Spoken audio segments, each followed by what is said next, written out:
जय हिंद बच्चों। बेटा हम लोग इस लेक्चर में corrected colligative property equation discuss करेंगे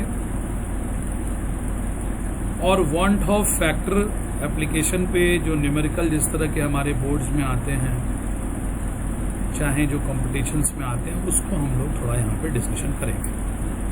तो करेक्टेड कोलिगेटिव प्रॉपर्टी इक्वेशन क्या होता है बेटा? जो भी आप कोलिगेटिव प्रॉपर्टी इक्वेशन जानते हैं उसके राइट हैंड साइड में बस आप वांट ऑफ फैक्टर को मल्टीप्लाई कर लीजिए। ये सारे आपके कोलिगेटिव प्रॉपर्टी इक्वेशंस हैं अलग अलग, और समों के राइट हैंड साइड में अगर आप देखेंगे तो I that is want of factor multiply जब आप कर लेंगे तो ये करेक्टेड कोलिगेटिव प्रॉपर्टी इक्वेशन का रूप ले लेगा। और आपको अब जब आप जान गए हैं ये करेक्टेड कोलिगेटिव प्रॉपर्टी इक्वेशन, तो कोई भी कोलिगेटिव प्रॉपर्टी हो आप इसी रूप में उसको, इसी इक्वेशन में आप उसको फिट कीजिए, इस जानकारी के साथ कि आई की वैल्यू नॉर्मल सॉल्यूट जो होता है, मतलब ना टूटने वाला ना जुटने वाला, उसके लिए आई की वैल्यू 1 होती है, और वो सॉल्यूट जो डिसोशिएटिंग नेचर का है उसके लिए आई की वैल्यू 1 से ज़्यादा होती है, और वो सॉल्यूट जो एसोसिएटिंग नेचर का है उसके लिए आई की वैल्यू 1 से कम होती है। यहाँ मैंने सारे टर्म्स लिख रखे हैं जो ऊपर के इक्वेशन में आ रहे हैं, जैसे P nought A vapour pressure pure solvent, P A vapour pressure solution या partial vapour pressure of solvent के नाम से जाना जाता है, delta TB elevation in boiling point, delta TF depression in freezing point, ये सारे टर्म ऊपर के इक्वेशंस में यहाँ पे यूज हुए हैं बच्चों। तो इस पे बेस्ड हम लोग अगर कुछ न्यूमेरिकल लगाने चलते हैं, ध्यान रखेंगे अब जब हमको आइडिया मिल गया है कि करेक्टेड कोलिगेटिव प्रॉपर्टी इक्वेशन क्या है और आई की वैल्यू किस तरह से वैरी करती है, तो हम लोग जब भी लगाएं कोलिगेटिव प्रॉपर्टी का इक्वेशन प्रॉब्लम तो करेक्टेड कोलिगेटिव प्रॉपर्टी इक्वेशन से ही लगाएं। चलिए देखिए, आप एक प्रॉब्लम हम लोग करने का प्रयास करते हैं। एक सब्जेक्टिव प्रॉब्लम है हमारे पास। 0.5 ग्राम KCl was dissolve in 0.5 gram KCl आपका सॉल्यूट है, तो यहाँ B सॉल्यूट की जगह हम लोग किसको ले रहे हैं बेटे? KCl। तो मास ऑफ सॉल्यूट गिवन है यहाँ पे आपको, मास ऑफ सॉल्यूट आपको दे रखा है इस क्वेश्चन में 0.5 ग्राम, तो WB इज 0.5 ग्राम। क्या हम मोलर मास सॉल्यूट का भी फाइंड आउट कर सकते हैं, MB? तो जी हाँ, बिल्कुल कर सकते हैं। एटॉमिक मास पोटेशियम का एटॉमिक मास होता है 39, और उसके बाद अगर आप ले रहे हैं क्लोरीन का एटॉमिक मास होता है 35.5, तो जोड़ने पे कितना आता है? 0.5, 9 और 5 ये हो जाएगा आपका 14, 4, 3 और 3 और ये हो जाएगा 74.5 ग्राम पर मोल। ये मोलर मास आ गया KCl का। 100 ग्राम वाटर यहाँ पे हो गया मास ऑफ सॉल्वेंट। ए को हम लोग वाटर सॉल्वेंट मान लें, ये हमारा सॉल्वेंट वाटर है, तो मास ऑफ सॉल्वेंट हो गया 100 ग्राम। ओरिजिनली इसको 20 डिग्री सेंटीग्रेड पे लिया था और फ्रोज एट -24 डिग्री सेंटीग्रेड। तो इसका डेल्टा TF कितना हो गया बच्चों? डेल्टा TF होता है freezing point solvent minus freezing point solution. तो आप यहाँ पे 20 डिग्री सेंटीग्रेड से कंफ्यूज नहीं करेंगे, ये इसका यहाँ पे बस कंफ्यूज करने के लिए दिया है। फ्रीजिंग पॉइंट सॉल्वेंट मतलब वाटर कितना होता है बेटे? 0, और माइनस फ्रीजिंग पॉइंट सोल्यूशन कितना दिया है? -0.24।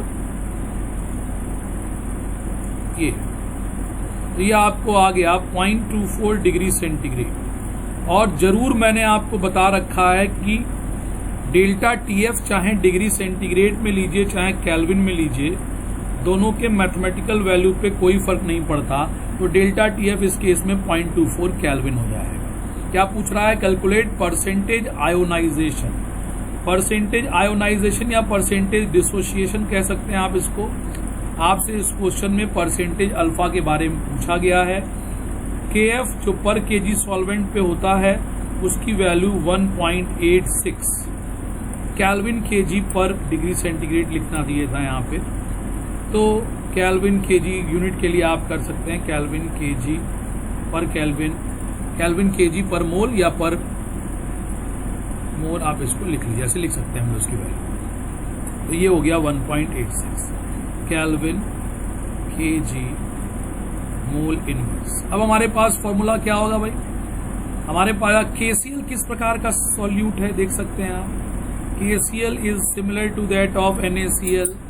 NaCl का ही भाई आप इसको बनाएंगे, तो हमने देखिए यहाँ पे NaCl के लिए Na ही लिख दिया। आप इसको लिख देंगे क्या, K प्लस और Cl माइनस। क्या इसमें स्मॉल n की वैल्यू हमको पता है 2, NaCl के जैसे ही। अब आप यहाँ पे करेक्टेड कोलिगेटिव प्रॉपर्टी इक्वेशन रखिए, delta TF is equal to I KF WB by MB into 1000 divided by WA। यहाँ पे आपको इस इक्वेशन में I को फाइंड आउट करना है। कभी भी आपको प्रॉब्लम आता है कोलिगेटिव प्रॉपर्टी का, करेक्टेड कोलिगेटिव प्रॉपर्टी इक्वेशन रखिए, और अगर डिसोसिएशन और एसोसिएशन का केस है तो I सीधा यहीं से फाइंड आउट कीजिए।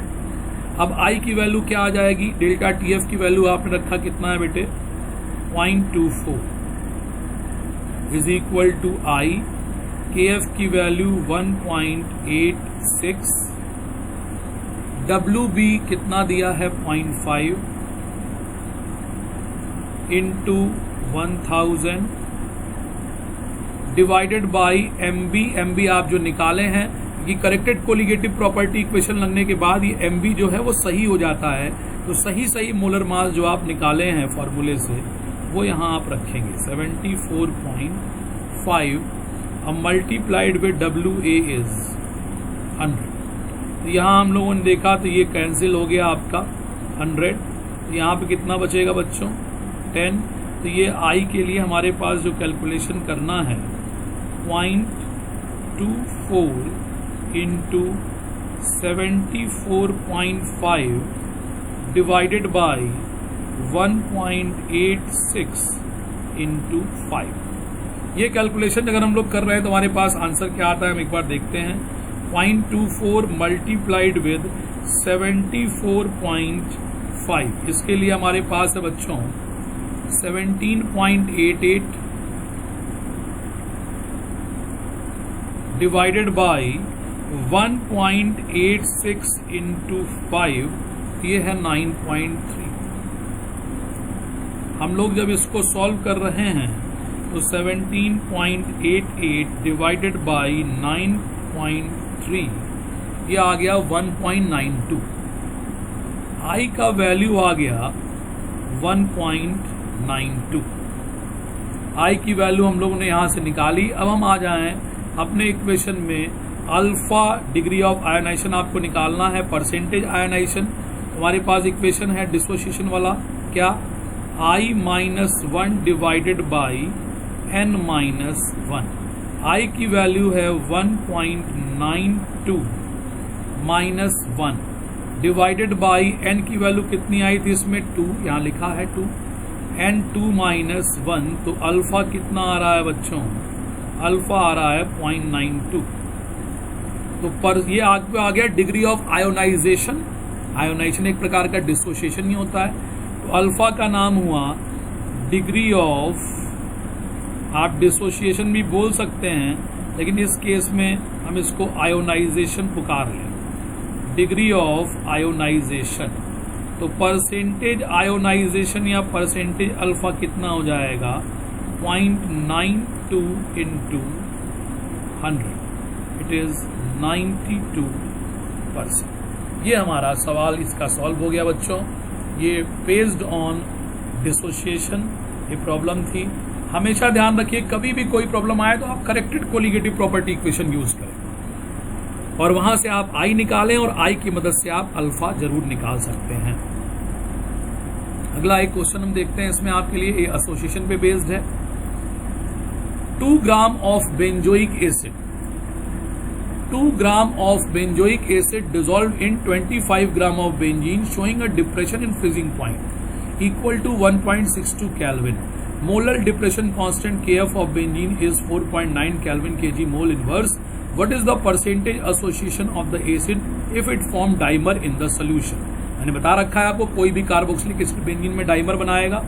इस केस में भी ये पूछ रहे हैं परसेंटेज अल्फा मतलब परसेंटेज डाइमराइजेशन, परसेंटेज एसोसिएशन कह लीजिए, चाहे परसेंटेज आप इसको एसोसिएशन भी बोल सकते हैं या परसेंटेज डाइमराइजेशन भी इसको बुलाया जा सकता है।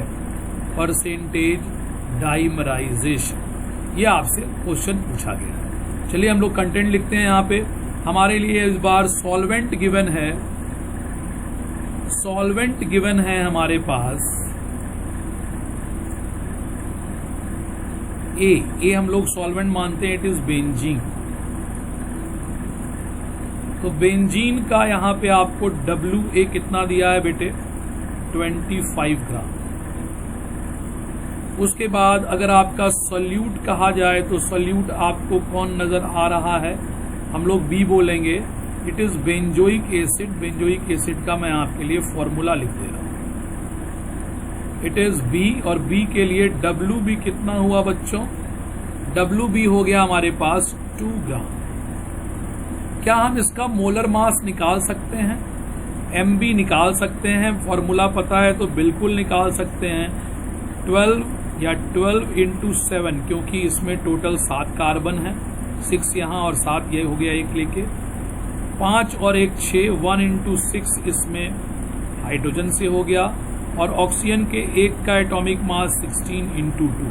तो इन सबों को जो आप जोड़ेंगे तो ये आपका 122 ग्राम पर मोल आ जाएगा। Kf ऑफ सॉल्वेंट आपको दे रखा है, तो आप फिर से इसमें वही काम करें, डेल्टा TF पे बेस प्रॉब्लम ये भी है, तो हम लोग इस पे करेक्टेड कोलिगेटिव प्रॉपर्टी इक्वेशन का फॉर्मूला रखें। Delta TF is equal to I KF, हमेशा करेक्टेड वाला ही रखिए, WB by MB into 1000 divided by WA। Practice जितनी करेंगे बेटे उतनी ज़्यादा आप लैंग्वेज समझ पाएंगे क्वेश्चंस की। तो इसमें डेल्टा TF, देखिए मैंने डेल्टा TF लिखा नहीं, इसका डेल्टा TF है 1.62 kelvin. Delta TF is 1.62 kelvin. I हमको फाइंड आउट करना है, KF कितना दे रखा है इसमें, KF कितना दे रखा है इसमें 4.9, KF की वैल्यू 4.9, WB है 2, मोलर मास है 122,000 डिवाइडेड बाई WA है बच्चों यहाँ पे 25 WA इज 25 ग्राम। अब हम लोग इसको सॉल्व करेंगे I के लिए, तो I के लिए जो हमको सॉल्व करना है it is 1.62 into 122 into 25 divided by 4.9 into 2 into 1000। तो इसको अगर हम लोग सॉल्व करने चलते हैं बच्चों, तो इसको हम लोग सॉल्व करेंगे, आप इसको जरूर से अपने कॉपी में सॉल्व करेंगे। 1.62 मल्टीप्लाइड विद 122 मल्टीप्लाइड विद 25, आप इसको अपने तरीके से बड़े आराम से सॉल्व कर सकते हैं। मैं इसको यहाँ पे पूरी वैल्यू लिख दे रहा हूँ 4941। अच्छा, I की वैल्यू आनी कैसी चाहिए इसमें, I की वैल्यू कितनी आनी चाहिए, कैसी आनी चाहिए, तो it should always be less than 1, क्योंकि एसोसिएशन का केस है, it should always be less than 1 आना चाहिए बच्चों। तो ये आपको आ रहा है नीचे 9800, और ये बड़े स्पष्ट रूप से आपको दिख रहा होगा, ये वैल्यू आपको 1 से कम आ रही है। हम इसको सॉल्व करके आपके सामने लिख रहे हैं, तो ये वैल्यू आती है आपके पास 0.504। डेसिमल के थर्ड प्लेस पे I को लेके चलिएगा तो आपके लिए प्रॉब्लम का सॉल्यूशन जो आंसर होगा वो बहुत हद तक मैच कर जाएगा। डेसिमल के थर्ड प्लेस तक हमेशा I का कैलकुलेशन करना चाहिए। अब हम लोग ये देखेंगे तो ये एसोसिएशन का केस है, तो एसोसिएशन वाला फॉर्मूला लगाएंगे 1 माइनस I और n बाई n माइनस 1।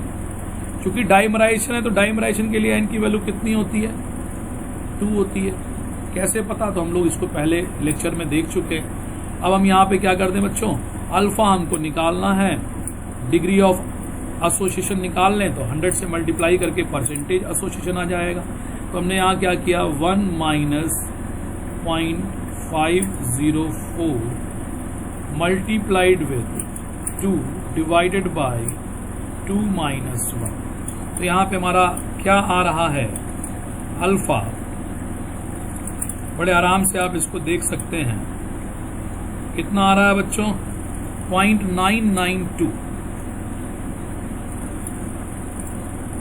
और अगर कहें कि परसेंटेज एसोसिएशन कितना हुआ, तो परसेंटेज एसोसिएशन हमेशा अल्फा इंटू 100 होता है, 0.992 multiplied with 100, it is 99.2% association. एक प्रॉब्लम मैंने आपको डिसोसिएशन पे करा दिया, एक प्रॉब्लम वांट ऑफ फैक्टर से रिलेटेड एसोसिएशन पे कर दिया। आप इन दोनों प्रॉब्लम को देखें बच्चों, इनकी प्रैक्टिस करें। आप देखिए, जो न्यूमेरिकल आपको टीचर्स कराते हैं आप उन्हीं की पहले प्रैक्टिस कीजिए, खुद से उसको समझ के कीजिए। उसके बाद आप नई प्रॉब्लम लगाएंगे तो वो आपको समझ में आएगी। जो प्रॉब्लम आपको क्लास में कराया गया उस प्रॉब्लम को आप खुद से 2 बार अगर बनाएं तो आपको हर चीज खुद से समझ में आएगी। समझ के बनाइए, उसके बाद आप नई प्रॉब्लम करिए, जरूर से आपको समझ में आएगा बच्चों। बेटा इसमें हमने 2 एक्स्ट्रा प्रॉब्लम आपको कराई, आई से रिलेटेड, डिसोसिएशन एसोसिएशन से रिलेटेड। इसके बाद जो मैं लेक्चर लूंगा उसमें आपको एनसीईआरटी की वो प्रॉब्लम्स जो वांट ऑफ फैक्टर से रिलेटेड है वो हम लोग करेंगे। थैंक यू वेरी मच बच्चों। और जब भी आप इसको लेक्चर को देखिए तो जो भी आपको डाउट है वो कमेंट में जरूर से पूछ लें बच्चों। थैंक यू वेरी मच बेटा।